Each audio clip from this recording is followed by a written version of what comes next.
Salut les amis! Midi en France est à Cabourg et sur la plage de Cabourg, regardez ce sable, c'est merveilleux, non? Alors aujourd'hui, j'ai fait votre marché côté spécialité normande avec notamment ces fromages comme ce Pont-l'Évêque qui nous attend et qui sera présenté par Nicolas Chérier au cours de l'émission. Bonjour Nicolas Chérier, tu vas bien? Vincent, ça va très bien, merci. Alors, tu connais Nicolas, je suppose? Évidemment. Alors tiens, d'ailleurs, j'ai rapporté un Pont-l'Évêque de chez toi, je vois que tu ne nous as pas laissé tomber. Alors Nicolas, c'est ici l'épicier fin de Cabourg, on peut dire. Hein. Ton père a œuvré avant toi et aujourd'hui tu régales évidemment les gens de passage, mais aussi les Cabourgeais, des spécialités que tu vas glaner à droite à gauche. C'est un peu ça l'idée. Absolument, j'ai essayé de faire de mon mieux, mais effectivement, nous, on essaie de mettre surtout les producteurs en avant. Oui, qu'ils soient locaux ou pas d'ailleurs. Hein. Alors, plutôt locaux quand même. Plutôt malgré tout aujourd'hui. Parce qu'on est un peu chauvin, c'est normal quand on a d'aussi beaux produits qu'ici en Normandie. Alors, tu nous as apporté des fromages évidemment ce matin et notamment les fameuses 4 AOP, AOC ou AOP. AOP, on dit AOP en l'occurrence, que sont le Pont-l'Évêque, que sont le Neuchâtel. Ce petit cœur là. Ce petit cœur, c'est un fromage en forme de cœur, voilà. Le Livaro, bien entendu, et puis évidemment le camembert. Alors le fameux camembert, bien entendu. Je peux vous dire que ça sent très très bon ici sur le plateau. Hein. Avant le déjeuner, ça commence. Et moi j'ai un coup de cœur. Oui. C'est pas le Neuchâtel, c'est le pavé d'Auge. Le pavé d'Auge. Alors on va souvent, en parler. on l'oublie. Hein. On va en parler parce qu'effectivement il ne fait pas partie des 4 AOP, mais il mériterait de l'être. Pourquoi est-ce que ce n'est pas une AOP? Parce que c'est l'étrange voisin du Pont-l'Évêque. Ouais. C'est un peu son petit cousin. C'est-à-dire qu'en termes de lait, il y a double de lait. C'est pour ça qu'il est beaucoup plus épais qu'un Pont-l'Évêque. Jeu de mots, pavé d'Auge, pays d'Auge. Voilà. Voilà. Mais il mériterait de l'être, c'est vrai. J'aimerais bien qu'au cours de l'émission, on parle du Pont-l'Évêque, qui est souvent un peu méconnu, ce beau fromage de Pont-l'Évêque. Et pourtant. Souvent, le camembert lui vole la vedette, alors que le Pont-l'Évêque. C'est mondialement connu, le camembert. C'est connu dans le monde entier que le Pont-l'Évêque mériterait aussi, lui aussi, comme d'autres, d'être mis plus en avant. Bon, on en parlera un peu plus tard. On en parle, promis. Mes amis, on passe du cheval au cochon. Parce que lorsqu'on parle de la Normandie, des produits normands ne viennent pas forcément à l'idée les produits de la charcuterie. Hein, c'est pas le premier produit qu'on cite, Nicolas. Et pourtant. Alors il y a vraiment des endroits spécifiques de Normandie où effectivement on peut faire certaines charcuteries. En l'occurrence, le jambon cru normand, c'est la Manche. Pourquoi? Parce que l'air est très particulier. Très sec. Pas spécialement très sec, parce que c'est jamais très sec en Normandie, mais en tout cas plus sec qu'ici. Ça, c'est sûr. Il y a l'air salin qui joue beaucoup et le sel marin.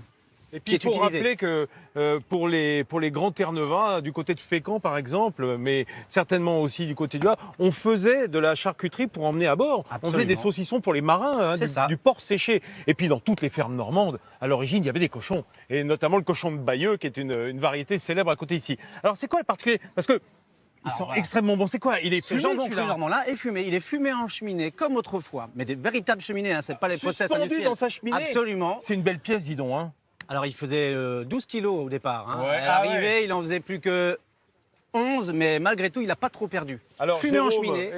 Et Jean-Baptiste, s'il faisait 12 et qu'il en fait plus que 11, c'est qu'il a perdu... De l'eau. De l'eau.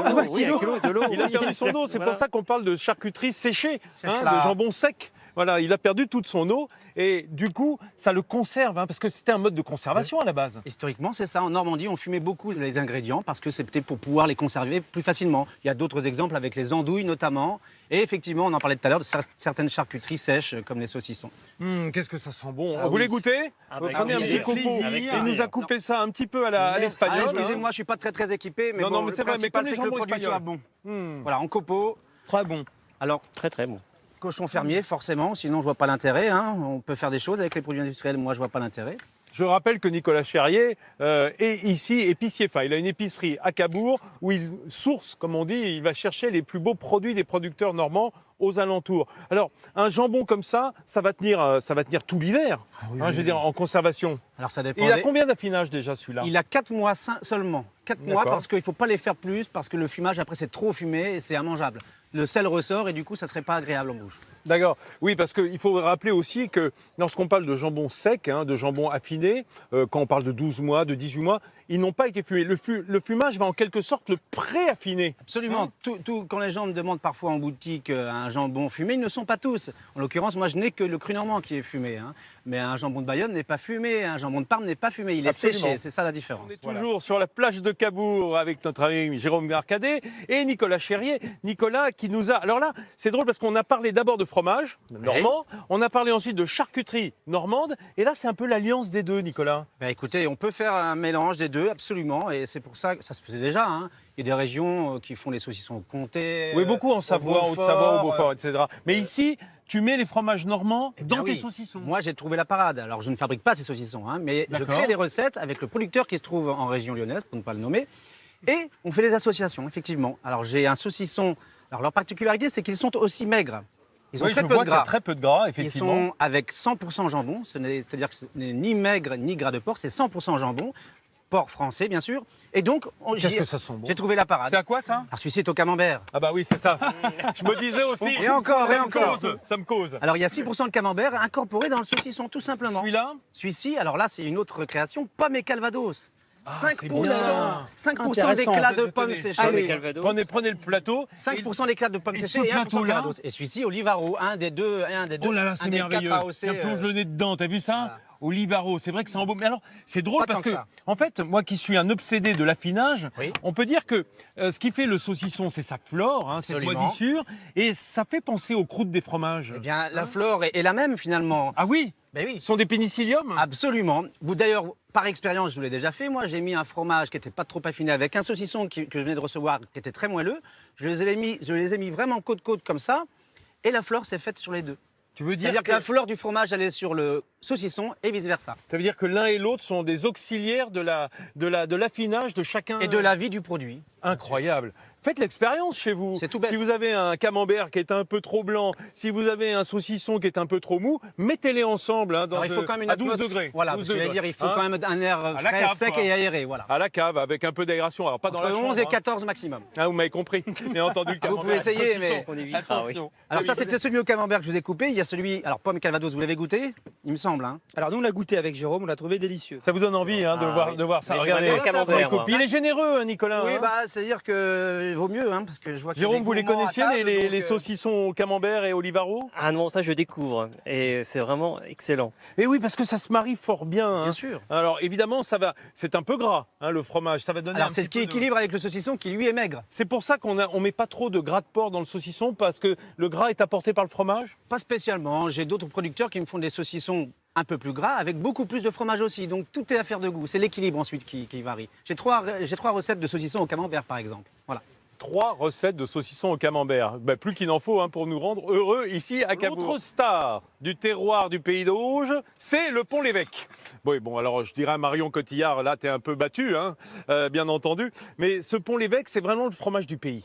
Il fait partie des vraiment fromages superstars du pays effectivement parce que il est vraiment atypique. Il a une qualité qui fait que il est très apprécié. Ouais. C'est quoi cette différence avec un camembert, par exemple? C'est proche? Alors, Non, c'est plus dense? C'est hein proche et à la fois vraiment différent parce que alors c'est plus dense, effectivement un petit côté peut-être un petit peu plus acidulé, mais c'est déjà sa forme hein, forcément, ça vous l'aviez quelque peu remarqué.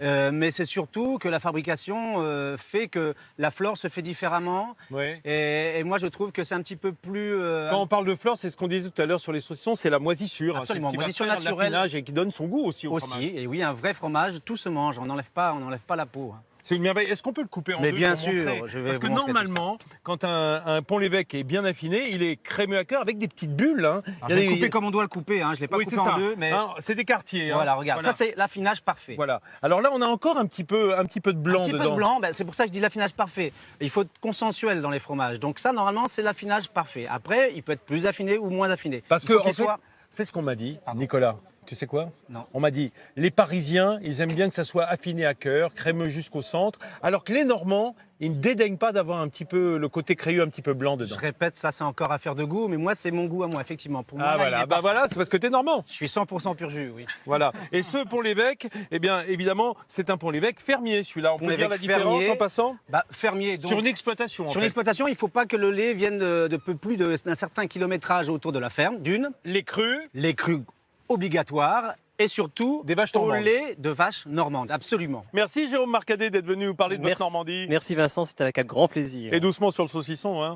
On sait bien. On le dira Merci pas. Nicolas Merci de Vincent. tous ces beaux produits. Merci Jean-Baptiste. Les amis, Avec si vous plaisir. voulez plus d'informations sur l'émission, bah, c'est sur notre page Facebook. Vous en avez l'habitude. Allez, bonne journée sur France 3. Je vous embrasse.